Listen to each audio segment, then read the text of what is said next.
ladies and gentlemen, to an all-new reaction and review. Tonight, guys, I'm taking a look at a horror movie from 2013. That movie is The Lords of Salem.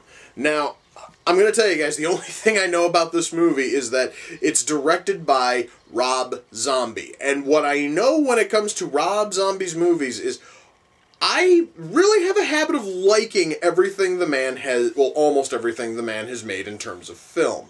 Because I've seen House of a Thousand Corpses and I loved it. I've seen The Devil's Rejects and I loved it even more. I didn't care for his remake of Halloween, but that had less to do with Rob Zombie's work on it and less the fact that I'm just not a fan of Halloween in general. I'm not a fan of the Halloween franchise. And in this series, I covered The Haunted World of El Superbeasto, and I thought that was also really solid.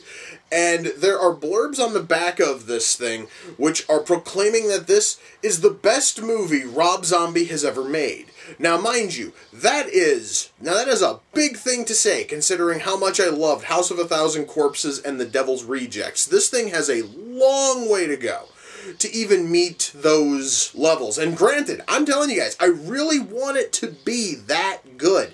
But I also remember Rob Zombie's attempt at remaking Halloween, and I know that the man can sometimes stumble. So I don't know which way this thing is going to go. I'm genuinely hoping for it to be good. But the only way I'm going to find out if there's any merit to this movie at all is if I shut up and I push play, and I'm going to do that right now. So, without further ado, it's time to kick back, relax, and check out Lords of Salem.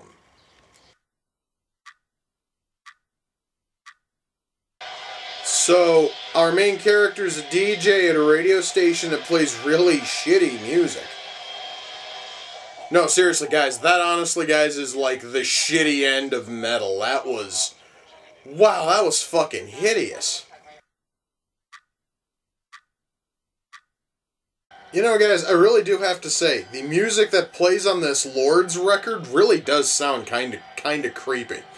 It also would be nicer if it was more than just like a 7-second loop, but still sounds kind of, you know, creepy, and that's certainly cool.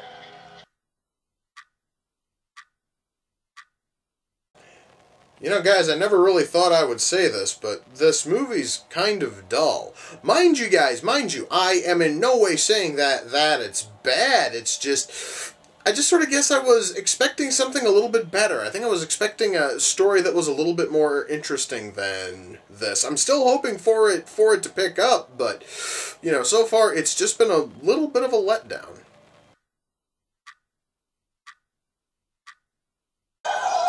Okay, that's definitely fucked up. Well, guys, I was asking for the movie to get a little bit more, you know, interesting, and well, that was certainly interesting and different, so, yeah, I guess I kind of asked for that, didn't I?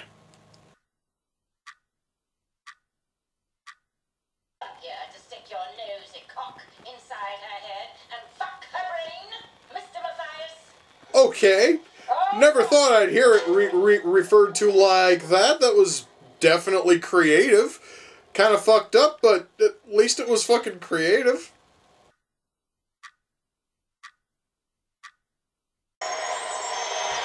Oh yeah, this is really a pleasant sound movie. I want to thank you for making this so mind-meltingly loud, too. Now I have a headache. And this noise has just been going for a few seconds. That's saying a lot.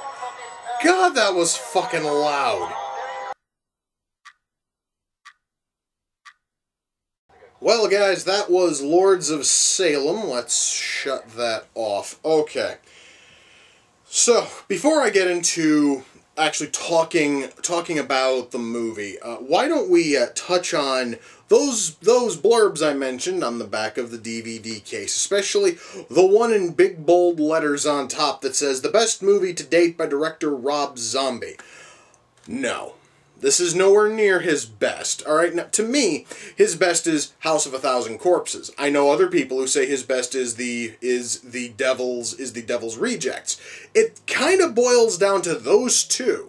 With everything else kind of sort of taking up, you know, second place, third place, and so on. This is nowhere near as good as House of a Thousand Corpses. It's nowhere near as good as the Devil's Rejects. I might say it's a little bit better than I would say it's a little bit better than El fucking Super Beasto, but seriously not by much. Let me try to explain. The story here is certainly a fascinating story. It basically is about a radio DJ who is sent a rather ominous sounding and creepy record, and they play it on the air. And as she listens to it, it begins to screw with her head a little bit, and all of a sudden she gets dumped into the long, winding, in this film, ultimately false history about the Salem witch, trials. I say ultimately false because anybody with Google and 15 seconds can tell you that they never burned witches in Salem, yet that seems to be the only method of execution we see. I'm not going to dip into historical accuracy, though, here, because that's really kind of sort of a cheap fucking shot. Anyway, so we have that, and she slowly starts to see things, and she has nightmares, and they all tie into the witch trials. And there was also a guest on her radio show that same night who also is trying to figure out the origin of the record and the origin of the song that was on the record, so on and so on, and it all just sort of leads up to the friggin' Lords having essentially a show. The Lords were the people who sent the record, and the whole thing just keeps building up and culminating, and the whole film is definitely a mind screw. It totally is. This movie is desperately attempting to fuck with your head, and it does it really well. And unlike damn near every other mind screw film I've seen, it does it without sacrificing story, which is something that I am really happy to see. Because it shows me that Rob Zombie totally understands that you have to have a story, otherwise you don't have a film. I kind of wish that other filmmakers would learn what Rob Zombie has learned. You cannot just be weird and creepy and fucked up and mind screwish without having a decent story. Otherwise, you basically have a whole lot of sound and fury signifying nothing. So, writing here is kind of solid. I mean, now mind you guys, now the story here is good. However, though, the characters all feel at times a little bit flat. The dialogue at times seems, kind of empty. However, though, it still is not enough to stop you from shutting off the movie. We still have here a really strong story, and you're going to continue to watch it simply to see what happens next, and to see exactly how far down this fucked up, rabbit hole goes. It is totally interesting solely on the story, even though the characters are kind of flat. I mean, I'm not going to bitch too much because I still kind of enjoyed the movie. So yeah, guys, writing here is good. The acting here, well, you see, I really think that a little bit of the dialogue seemed, kind of hollow because the readings were kind of hollow. So yeah, the acting here is a little bit sketchy at times. Mind you though, the acting still isn't terrible. It's just, it could really have used a little bit of, polishing a little bit in order to get these scenes to work perfectly and in order to get some of these lines to work. Mind you though, some of the actors here can turn in an awesome showing, and similar to every other one of her previous outings, Sheri Moon Zombie shows us that she knows how to act, and damn it, she can act very, very well. And she honestly is the big reason to watch this, if for nothing else, because Sheri Moon Zombie can act, and she can act circles around the rest of the cast in this film. Alright? She is probably one of the finest actors in this film, and she's actually one of the better, actresses I've seen in horror films recently, so that is saying a lot. Alright, now mind you now, everybody else still at least turned in a kind of sort of passable showing. Nothing here was ultimately, you know, amazing or awesome, but it was still at least halfway decent, and that's always good. Camera work here is awesome. The lighting here is great. Special effects. There really are a handful of special effects that you are just going to look at and go, holy shit. Or they are just going to make you go, whoa. Because a lot of it is really good, guys. Mind you, actually, yeah, damn near all of it is practical effects, too. Almost nothing here is CG. In fact, I can think of only like a single shot that was technically CG, and it was part of like a, you know, like whacked out like dream, you know, sequence thing. Everything else was all fucking practical, and it all looked amazing. And that, guys, this thing here, guys, is one of the movies I can hold up and show the world and tell them this is why we need practical effects instead of CG. This movie would probably have looked hideous if they tried to do half of the shit they did here in CG instead of doing it on site with props, costumes, and other practical effects. Everything here in terms of special effects are fantastic. And if there's any other reason to watch it besides, you know, the story and besides the fact that Sherry Moon Zombie steals everything, special effects here are totally worth checking out, guys. This movie is really good solely. Well, actually, I really cannot say solely if I'm also praising, you know, like the story and some of the acting. But yeah, guys, special effects here are just dazzling, and they are amazing, okay? Music. Right here is one of the points where I kind of have to comment a little, because you see, music here is probably the biggest mixed bag I have ever seen. Now, I mentioned earlier that our main character works in a radio station, and what was playing was this god-awful, growly, like death metal sounding garbage, and I wasn't a real big fan of that.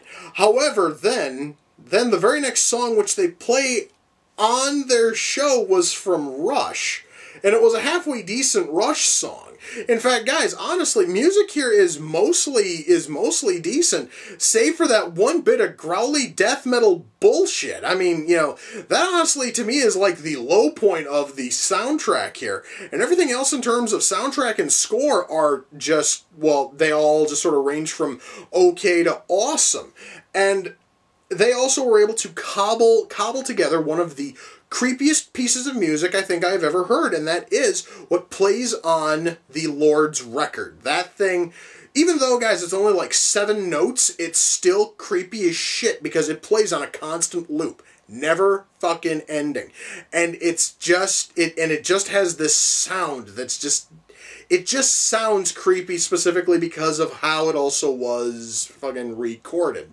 So yeah, guys, music here, I am able to praise most of it. However, there is still that one piece. Well, there's also like 1 or 2 other like minor fucking like pieces of score that just felt a little, I guess they just sort of felt a little, you know, out of place, I guess. It is really hard to, you know, to actually explain beyond. It just felt a little bit, you know, out of place. Ultimately, guys, when all is said and done, am I able to recommend the Lords of Salem? Oh, hell yeah. This thing here is definitely worth checking out if you're a fan of Rob Zombie's movies. Now, I say that because I know that Rob Zombie's work is a little bit polarizing. I know people who have tried watching House of a Thousand Corpses, and they've tried watching his version of Halloween, and they've tried watching The Devil's Rejects, and they hate every single one of them because they don't like Zombie's style.